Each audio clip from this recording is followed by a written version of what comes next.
Makanya banyak ayat-ayat surga itu ketika menerangkan kepada kita, menjadikan semua titipan itu membersamai kita selamanya.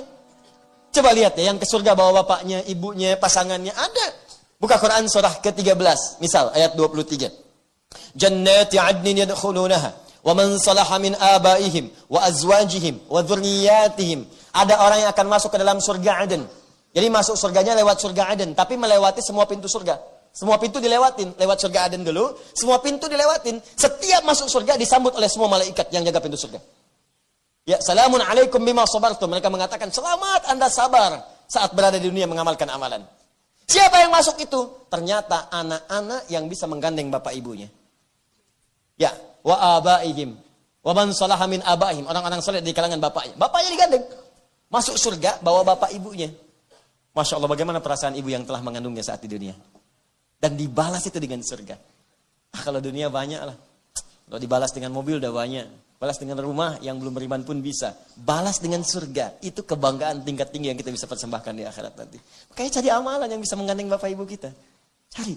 Wa azwajihim, pasangannya. Jadi kalau suami, gandeng istri. Kalau istri, gandeng suami. Wa dzurriyyatihim, dan semua keturunan. Dzurriyyah, bukan aulad. Kalau aulad, anak-anak saja. Kalau dzurriyyah, anak, cucu, cicit sampai habisnya.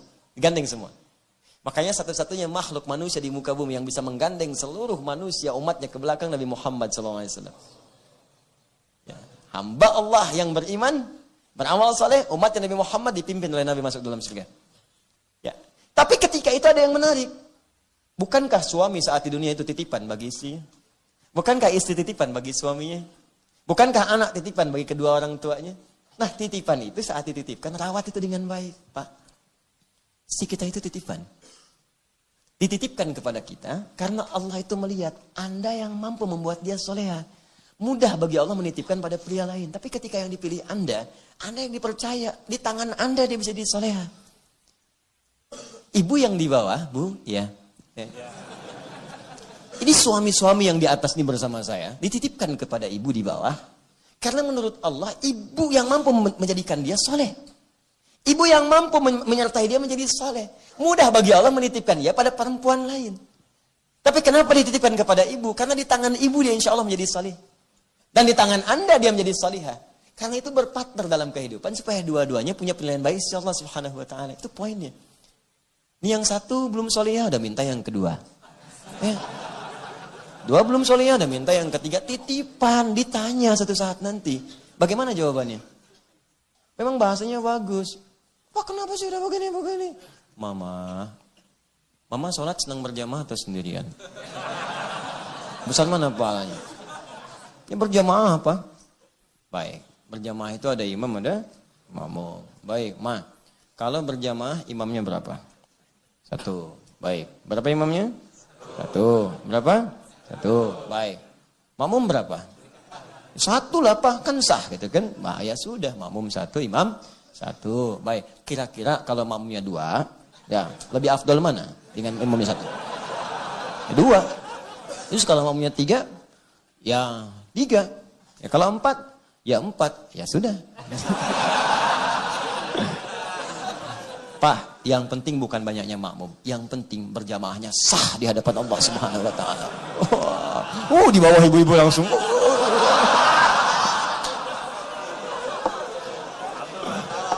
Aduh. Kamu gak usah ikutan dulu. Aduh. Dul, apa bedanya madu asli dengan palsu? Madu asli sama palsu apa bedanya? Allahu a'lam. Kalau madu palsu dibawa ke rumah, botolnya masih utuh. Kalau madu asli dibawa ke rumah, pecah sama botolnya. Kamu belum paham, tar aja deh.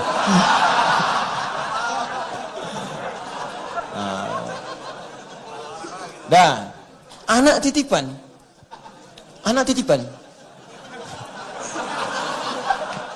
Aduh, Allahu Akbar. Udah. Ya, anak juga titipan. Ini akan ditanya nih orang tuanya. Apalagi kalau dia menjelang balik akan ditanya. Karena dia titipan, maka buat titipan itu punya nilai di hadapan Allah saat pulang. Ini Anda titip motor nih, begitu pulang ternyata spion bengkok, knalpot hilang. Ya. Bisa. Ya, makanya begitu Anda bawa, tiba-tiba ada yang hilang. Pertanyaan saya, respon Anda pertama bagaimana? Anda pasti akan marah. Anda cari kan? Cari-cari gak ketemu Anda marah. Sekarang ini anak titipan dari Allah kepada Anda. Yang Anda saja berharapnya sampai memelas-melas. Anugerahkan pada saya Allah, anugerahkan pada saya Allah. Nunggunya kadang-kadang lama. Ada yang 6 tahun, 8 tahun. Begitu udah jadi disia-siakan. Udah lahir, udah dititipkan, kenapa disia-siakan? Maka jaga anak ini, rawat dengan baik. Supaya saat pulang Anda punya kebanggaan.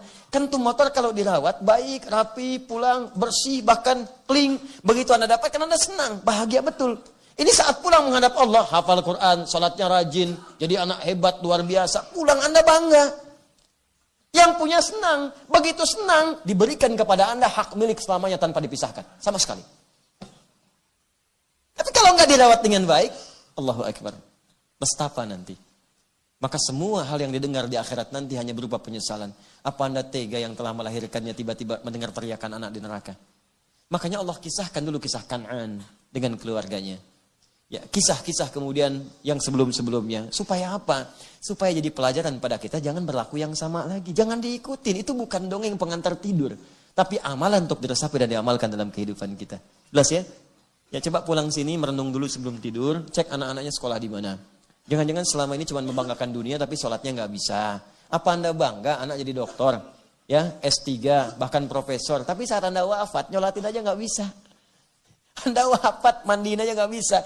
Hei Anda yang mandikan dia dari sejak kecil. Anda mandikan dia tuh, disabunin. Masya Allah. Dirata-ratain. Dihilang-hilangin kotorannya. Anda nggak pernah merasakan jijik pada saat itu. Nggak pernah merasa dengan baunya. Nggak pernah Anda merasakan buruk saat melakukan itu semua. Pertanyaan saya, tuh anak yang Anda mandikan dari sejak kecil, yang popoknya Anda gandikan, yang Anda timbang-timbang, satu saat kalau Anda wafat, bisa mandikan Anda nggak? Masa anak orang lain yang mandikan Anda? Masa anak orang lain yang nyolatkan Anda? Anda sendiri yang berharap dia sholat tengah malam, minta sama Allah supaya ada dia. Kok begitu Anda wafat, dia nggak bisa nyolatin dia? Dia nggak bisa nyolatin Anda. Dia nggak bisa mandikan Anda. Dia nggak bisa bahkan untuk mentalkinkan Anda. Bahkan kadang antar ke kubur pun nggak sempat. Lantas apa yang Anda dapatkan selama hidup ini? Apa yang Anda raih? Itu gelar yang Anda banggakan. Itu harta yang Anda miliki. Ya, tadi itu tidak memberikan manfaat bagi hidup Anda di akhir kehidupan Anda. Apa yang Anda banggakan? Gak ada nilainya. Lantas Anda bangga umumkan kepada orang, ini anak saya, prestasinya hebat dan sebagainya. Gak ada nilai. Kalau saat Anda wafat, dia tidak melakukan apapun untuk Anda pada saat itu. Gak ada nilainya. Jaga dengan baik. Amalkan dengan mulia. Karena semua titipan itu akan tiba waktunya yaum yang begitu dekat dijanjikan oleh Allah Subhanahu wa Ta'ala. Memang 1 hari di atas itu 1000 tahun kehidupan kita.